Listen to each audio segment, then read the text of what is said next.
स्वागत है एक बार फिर से ब्रेक के बाद बुलेटिन हमर झारखंड में। और अब बात करते हैं 16वें राष्ट्रपति के लिए चुनाव की तारीखों का ऐलान हो गया है। निर्वाचन आयोग ने यह ऐलान किया है। आयोग ने कहा है कि 29 जून तक नॉमिनेशन किए जा सकेंगे। 18 जुलाई को चुनाव होंगे और 21 जुलाई को रिजल्ट का ऐलान किया जाएगा। आयोग ने कहा कि हर प्रक्रिया की वीडियोग्राफी कराई जाएगी।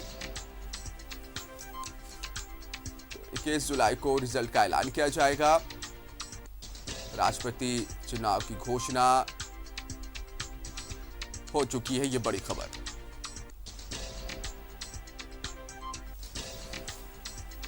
सहयोगी अमर का रुख करेंगे, जो हमारे साथ देश की राजधानी दिल्ली से लाइव जुड़ रहे हैं। अमर, 16वें राष्ट्रपति के लिए चुनाव की तारीखों का ऐलान निर्वाचन आयोग ने कर दिया है, पूरी जानकारी चाहेंगे।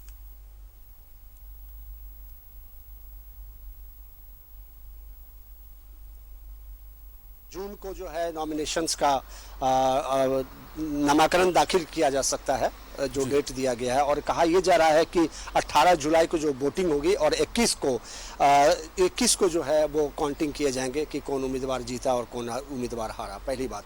दूसरी बात, जो राष्ट्रपति का चुनाव है, इसमें यह कहा जा रहा है कि जो डेट पे जिस समय खत्म हो जाता है, इसकी जो अंतिम तारीख होती है, उससे पहले चुनाव करवाए जाते हैं।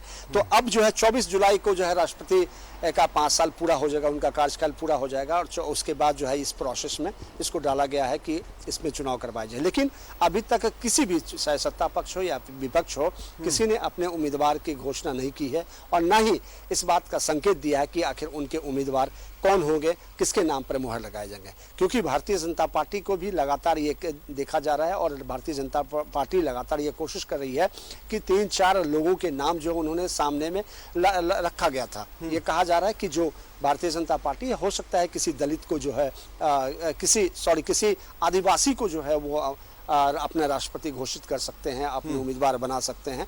और उसके बाद जब सरकार की ओर से जो परंपरा रही है या फिर जो राजनीतिक नीतियां और रणनीतियां जो बनाई जाती है, वो कहा जाता है कि सरकार के उम्मीदवार के बाद विपक्ष अपने ओर से उम्मीदवार को पेश करती है। तो अब देखना कि इंतजार किया जा रहा है कि सरकार के ओर से कौन सा, क्या आदिवासी होते हैं या फिर कोई माइनॉरिटी के होते हैं या फिर कोई जो है ऐसा व्यक्ति होता है जो पॉलिटिकल बैकग्राउंड रखता हो और उसी बैकग्राउंड से आ रहा हो।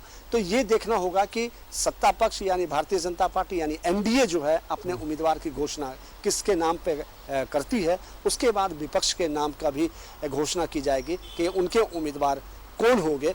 इसको लेकर के भी मंथन आज से शुरू हो जाएगा।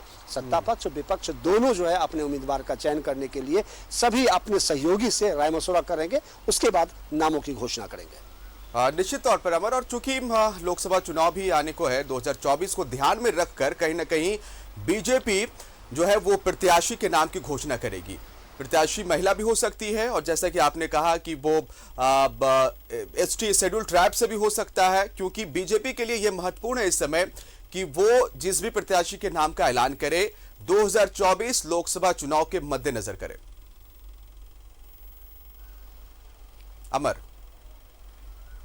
बिल्कुल आपने सही कहा कि जो भी राजनीतिक दल हैं, बिल्कुल आपने सही कहा कि जो भी राजनीतिक दल हैं, राजनीतिक दल का मोटो यही होता है कि सामने का गोल को देखते हुए अपने उम्मीदवारों का चयन करता है। और अपने पिछले कुछ दिनों की अगर बात आप करें तो देखते होंगे कि भारतीय जनता पार्टी आदिवासी और के ऊपर, एसटी के ऊपर ज़्यादा फोकस कर रखा है।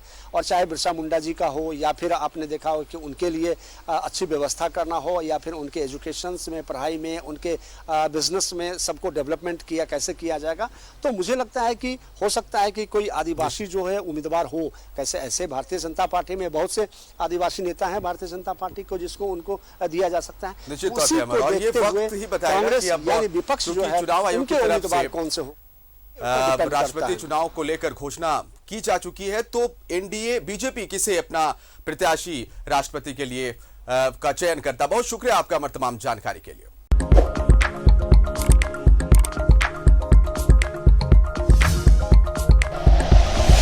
Like and share videos, subscribe करें हमारा चैनल और प्रेस करें बेल आइकॉन। न्यूज़ 11 भारत, सच है तो दिखेगा।